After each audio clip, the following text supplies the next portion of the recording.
Mga parigoy, labi na gid no sa mga kajisat no. Malipayan ko karon no kay nakoy customer no. Matistingan ako karon ang bag-o nga Gsat no, nga bagong labas karon sa DirecTV Gsat no.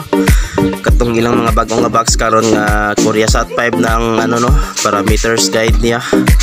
Mga azimuth to elevation. So salamat ko no kang Sir Jarin Bungkaras no man akong customer karon no. So excited ko no nga magamit sa akong satellite finder no sa setup nga akong gibuhat sa una na akong video no. Nagbuhat og video sa Koreasat 5 no. Excited ko no nga magamit na ko doon no kay ano ko karon no Gsat akong i-install karon no sa mga bagong nga box na ako magamit. So first time na ako maka-install og mga bagong nga Gsat box no nga Koreasat 5 na ang iyahang mga parameters o elevation no. So excited ko unta no dili ko maulawan na akong satellite finder no kung unta tama ni siya no.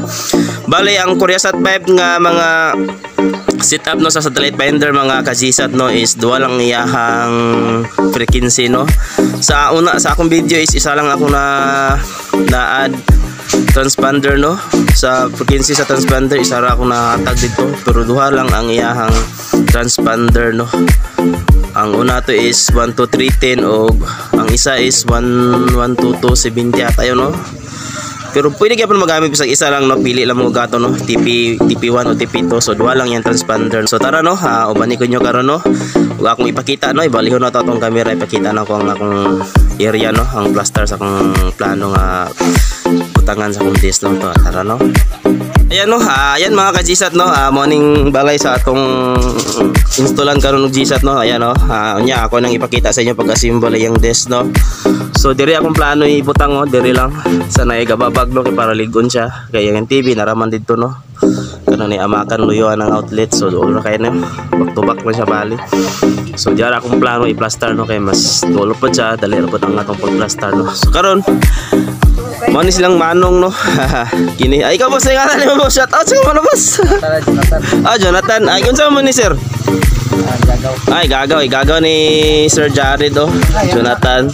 Tapos kini si Manong gi-subscribe na akong channel no kay nagkitaan man ako siya gayon sa YouTube no. So akong gipaka-subscribe no. Sa nga gid nimo Manong? Tani na dito. Tani shout out sa imo. Manong Mani no gi-subscribe niya akong channel no. So salamat no nakadugang sa atong followers. Tapos ito si Nanay muning mama ni Kuelo. Ni Sir Jared. So muning mama. Tapos ito Magulang ni Sir Jared. Tapos anak ni yan. Ay ano si siya ni maning anak ni Sir Jared no. Pati ba to kay para maging naong. Kalawa dili. So ayan no. So mo ni mga anak ni Sir no. So excited ko no ma-installan ako silang Gsat no kay excited ako nga magamit na ako akong setup sa akong satellite finder no. So ayan no. Shout out sa inyong tanan no, nanay. So karon no para makita sa salida no, ato silang installan no. Ayan no. So mo ning bago nga Gsat mga parikoy no mga ka-Gsat no. So kini atong gamiton karon no, mo ning bago karon nga makaload na siya 99 no. Ayan no. Ayan. So karon tanawon ko niya no, obserbahan lang niya kung pag ano no, ato lang dali-dalian. Ang i-focus nato niya isang ang pag-alay no, pag nakop na to sa signal. So tara no. Ayan no, kaway-kaway. Ayan no, yung mga yan mga kapamilya po ni Sir Jarin. Yan, Bangkaras. Ayan po no. Unya ato ka pa sila picture no, before ta mo humano maulit ta. So ayan, sige na. Ato lang sugdan mga parikoy no. So tara. Ka-Gsat no.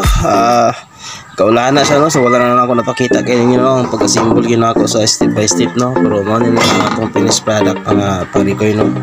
Ngunong no parang ulan so ato na ni siyang ipadayon karon no. Ato na ni siyang i-mounting ang ground clamp ni no, yung elbow para ato na ni matawad. So mo na ni yung finished product mga ka-Gsat no, mga kaparikoy no. Ayan no. So ayan.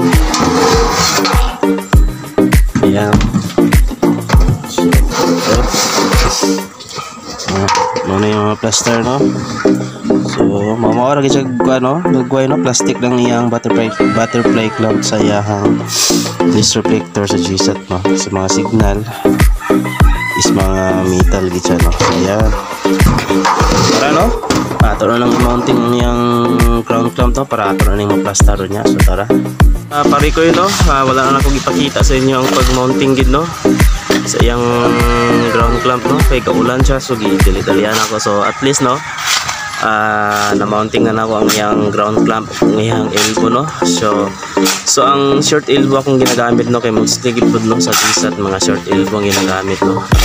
Nakahiga gigay siya no sa gara no. Pwede naman siyang long arm, kaya naman siya ma-screwan, pero short na akong gigamit no kay medyo wala hagdan so makabot-kabuton na nako ang pag-align. So ayan no, ayan no, so mali siya no yung ground clamp no. So sa sanipa na kung ako ganahan og mounting no, sa mga sanipa no, pinakapaborito kay nako no, kay dali ra kayo like sa mga concrete no, magbang-bangan ka. So ayan no, karon ako na itaod mga parikoy no ang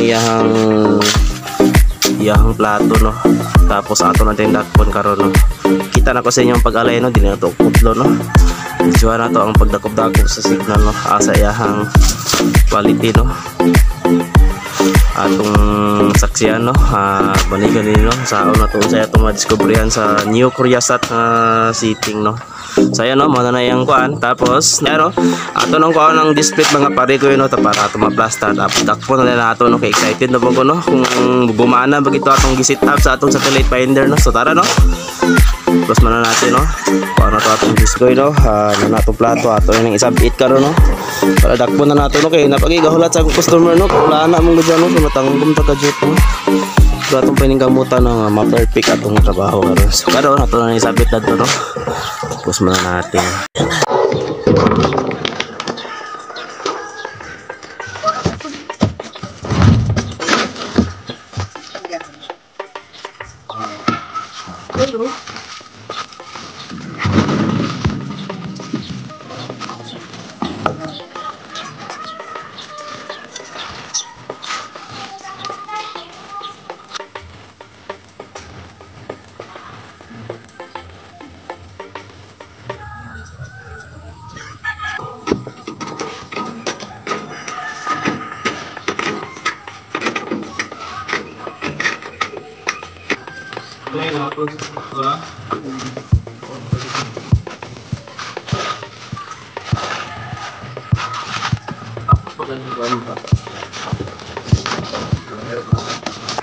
So yun mga parikoy no, wala pang iko no, pang iko ani no kung unsa gid ang quality gid no sa Curiasat no. Ang ako lang gidakop is 62 no.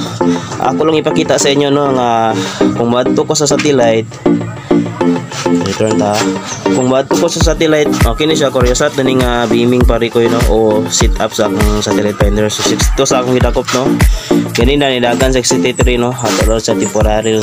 So kung madto kog signal wala siya masagap no, kog signal no, maski sa GPinoy no wala no. Tapos adto tag satellite no, ayan no, so ano no, ilimbi lang masagap, so wala siya quality. At kung nagkog signal sa signal sim gyapon no, ilimbi lang atong masagap, tapos wala siya quality. So kung mobalik ko sa Curiasat ng atong gisit up, ayun no, ayun no, 62 siya mga parikoy no. So karon mo na kung i-temporary sa ano akong tanawon dito sa actual gid no, kung masagap pag yung box, kung sakto na ba ni siya no, kay para sa ako no pag iguan no, kay first time ginako ni nga install karon sa mga bag-o nga G-Sat no.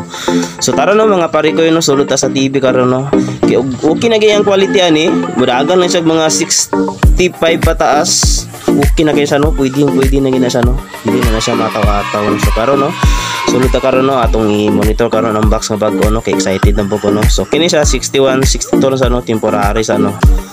So ayan mga kaparikoy, mga kasignal no. Sus igo na ganang akong wire no, bigyan ako ma-short atong wire no. So 0-0 gid siya oh. Go gali kini abot gid siya mga parikoy no. Kipag-tubak ra man pa ang atong gali ang area no, sa NTP pengo sa to plato. So ayan no, mo ning bagong box parikoy no, si excited na bugo no. Sama siya nakita no, 62 lang ang pinakasagad sa akong satellite finder no. So atong i-try no, kay okay na yung quality, 65 sa pataas, wala na problema no. So ayan no, nakasaksak na akong TV ni nanay no, TCL yung TV, tapos karon saksak na ako po na yung HDMI no, siyang TV kini sa atong box sa GSAT mga parikoy no. So excited na ba ko noon sa iyo sultahin no, sakto dito kaysa akong satellite finder no, wag digid mo palo tanan no, gawas na lang sa GSAT CoreaSat nga akong gi-set up no. So ni palo isa, so menta no, mo na gid siya no mga parikoy no, first time gid na ako. So ayan no, saksak na ako ang iyahang adapter no, adapter, tapos saksak na to sa iyahang ano no, digital box sa iyahang GSAT no. Sa ayan no, mo na ni mga bago karon mga parikoy no, lagi po siya on off sa luyo no, basig makalimot mo no, labo na sa mga bagong installer no, lagi mo siya on off no sa luyo, kining murag nito yubo nga itom. So ato ning i-press daan no, kay power mga pa niya no, kasi malimtan niya to. Ayan no. Tapos siyempre no, ang atong RG6 cable wire no, nga atong gidakop ganina no, 62 no kung nakita no. So karon atong tanaw no, tapos ang isaksak no. So excited na ba ko ni mga parikoy no, kay first time gini, bago mo gini gawas na nga box na wag mo na siya gawas, dili para sa mga daan nga mga HD box nga pwede ra na ako signal ang setting akong rockphone. Kini first time ginakupod ni no. So excited sa kung makabalo pila paano ni no, quality no. So ayan no, kini mga parikoy no, 2 months ang iyang free nga load ani no, sama sa gingon sa kong dealer no, na siya 2 months nga preload mo na nga murag nibalik siya kusog-kusog karon no kaysa signal no. Sa bagay lahi maggusto ang mga tao, so ilang nanay gusto siyang anak GSAT o imo ni si mong bata. So okay no. So ayan no, excited po ko no. So ayan, naka-on na siya oh. Nag-on na yung standby mode mga parikoy no, mga ka-GSAT no. Tapos iyan na lang remote kulang no, remote no sa ato. So ayan no mga parikoy no, excited lang ko no. So naka-on na ang TV no, pati ang atong GSAT box no, kulang na nato nang i-on sa remote. Yun na to yung TV no, siyempre no, HDMI 1 akong gigamit ha mga nanay ha. HDMI 1 ni ang cord ha, basig mabalhin yung TV nga mode or sa AV or sa HDMI ito, so di niyo na makita ang GSAT, timanan niyo na. So karon ni una ako ang akong GSAT mga parikoy, excited kay paano sa kay gama. Ayan no, ala first time gina ko ni mga parikoy na mga ka-GSAT no, kini nga klase nga box muni bagong gawas nga box karon na kini sa first time ta magkapa-kapa kita ni mga ka-GSAT mga kaparikoy no. Tingnan sa nato HDMI 1 ha, timanan niyo ha, balito na kulbaan pa ko gamay ra. Okay na to mga parikoy no. HDMI 1 kay EB man na siya, EB, so karon HDMI 1 you know. Ayan very good kay ayan no. So ayun mga parikoy no, dito sa salida no, you know. So ato pa sakto gid siguro akong pagkaalay no, pero pusgan sa nato yung TV na yan. Wow na dito yun, pusgan sana ko yung TV mga parikoy no, para kita ka na itong katag parikoy ba yan no. Tinaw siya parikoy no, dito siya ano, wala siya nag-scanning no. So nanay siya pre nga 2 months na load ni mo ni bago karon, mo ni nakagwapo karon sa GSAT no. Dati is 1 month lang di na ito volume mga kaibig kasi makurat mo, naras mga 70 lang siguro mga parikoy no. Kasi makurat si nanay siya rin sa at least di kaysa saba 70 lang no. Yan no, oh 70 yan no. So moto na ya, HDMI 1 na ya ang imong ang setup sa imong TV HDMI 1 no, kasi mabalin sa EV pas ganina info na to remote. Ayan no, ayay. So okay sa parikoy no, sa akong satellite finder is 63 siya no, 63. Tapos sa actual niya is mag-ranging sa 77 to 80. So okay na ni parikoy no, so wala na ni problema no, wala na ni problema na pasado na kini sa nga quality na. Kini mani mong loda na ya 16 digit na ya. Lagi po ni diri sa loyo sa box na diri kini mani mong paludan po kung may expire na ka 774053764. So mao na sa parikoy no, ang actual nato nga nako ang quality no, so wala na problema no. So pwede na kumuuli ani parikoy kay sama sa gingo no, pag GSAT mutungtong siya bisag 55 or bisag 50 no, kaya pa kaniyang 50 pasalidahon ang yung TV no.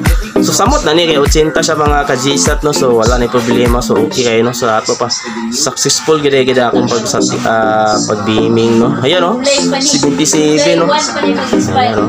So ayan mga parikoy no. So ayan mo na siya no. 80 no. So nay if ever gali di mo kaklaro ani sa imong paludanan na sa box, ano lang info lang imong remote diri ha. Info lang imong remote para mo gawas to ang yahang serial number kung magpalod na mo pohon. Ayan. Info kini. Tapos exit din ka, exit. Tapos ang timela ninyo nga wala na may load, ang mabilin nga channel is tama na kung wala na may load, ang mabilin nga channel is kini lang gid, channel 1. Bora gina, pag abot mo channel to, kung wala na channel to, meaning expire na yung load. So kini ra gid ang channel 1. Sa tanang cable, channel 1 gid ang free. Ha? Oh, kini kay wala na lang to. Wala na lang to kung expire na yung load. Pero kini kay na may 2 months nga free. So, na sulod di ba? Okay, wapo yung TV, TCL. Ayun no. Ayan no. So ayan mga parikoy no, 77 yung actual, mudagag 80. So wala na ni problema no. So pwede na tamuli no. Okay gid kay ang akong pag set up no. So di ko malawan sa akong video nga gi-upload no. So tama kasi no, akong gigamit lang ato is transponder number 1 lang no. Wala ko nagamit sa transponder number 2. Duhay ang transponder ani mga parikoy no. Ang transponder 1 ako gigamit pag sagap na ko sa akong satellite finder. So ayan no. Ayan. So okay na nay. Oh, kita naman no. Oh. Ayan no. Halos kini na mana yung frequency mga parikoy yo. Ito parikoy. Kini parikoy yo. Mana yung frequency nga akong gigamit no. Duha yung frequency ani no, ang kato akong gigamit. So kayan. Ayan no, so successful atong gibuhat karon parikoy no. Sa gipaningot ta so okay lang no. Ayan no. So na yun sa mga istorya na oh go daw. Yan mana si nanay no. Sa kinahanglan ni mo nay? Rosalinda. Rosalinda Bungkaras. Maning imo gid ni nay abi na ko sa imong bata. So ila kang gikuanan so palanggak ikan nila na no. So very good kay mga bata. So maning anak po ni nanay kin mo klangan. Aw. Mura na isa. Dalaga pa ni. Mga parikoy, dalaga pa parikoy ako sing naman. Ikari kami parikoy ayan. Tapos mani ako na nanay. Tapos ikaw te. Pagumangko na yan. Okay. So ayan. So ayan no mga parikoy no. I-subscribe niyo akong channel ha para makita niyo akong video. Ako ni upload sa inyo no. I-upload na ako ni pag makuha na ako, mamana na ako frame no yung video. So ayan no. Si anak ni Sir, si Jaren. Ayan ang isa wala na no, nilakaw na. So ayan no. So successful ta karon mga parikoy no. Ayan no. So makakita na gid lang na no. Thanks to God. Salamat no. So ayan mga parikoy no, sige nakita no. Okay na nga atong ko ano first gina ko ni nga install mga parikoy no mga ka-GSAT no. So wala ko salamat ko no kay success ang akong pag-install no. Wala ko nabigo no. Yes. Tama ka na no. Pasalamat kita sa Ginoo no. Pinakauna sa labaw. Successful gid atong pag-install karon mga parikoy no. So pwede na gikumuli no. Ayan no. Kung atong i-info ang remote, ayan no, 80 so very good kayo no. Maski 50 lang sa daro so pasado ka pa na sa basta GSAT ano. So ayan no. Exit lang nato tapos ayan. So ayan no mga parikoy, mga ka-installer no. Sa mga bago pa nga nakakuan sa ako no. So ayan no, dire ra tama na tong video no. Kaya muli nagi ko karon no kay napagigahulat sa ako no kasi makaya pa na ako to repair yang kuan karon signal. So ayan no. Parikoy no, medyo gipaningot kita no kay isa gaulan mong gikan no, medyo nalangay ta diri no kay natanggom ta sa ulan pero at least no nahumana kita no, nakita ninyo no 80 or 77 ang yang quality tapos 80 din pinakasagad niya no kung kuan siya, may splat siya. So karon no nakita niyo nagsalida ng TV no tapos makapananaw na gisirang nanay karon no. So diyan nagikutob ta karon ng mga parikoy na mga ka-GSAT no kung labi na sa mga bag-o naka-drop by sa akong channel no. Kung nakaangay mo sa akong video karon no sa mga tutorial, gamay nga tutorial nga akong na-share sa inyo no. Unta inyong i-like o i-share na din akong video no o i-subscribe na din akong channel no para madungagan atong followers ug ma-update mo no sa mga umalabot pa nato mga videos no, mga tutorial no. So diri tataman mga parikoy no kana pagigahulat sa ako karon no dito sa barangay ano no Kisabong no. So atuan gyapon ako siya no kay grabe na akong sa Azay ano nalangay lang ko diri kay gaulan. So ayan no ang to diri ra atong video mga parikoy no. Salamat sa inyong pagikuban no. God bless sa inyong tanan. Amping na tanan.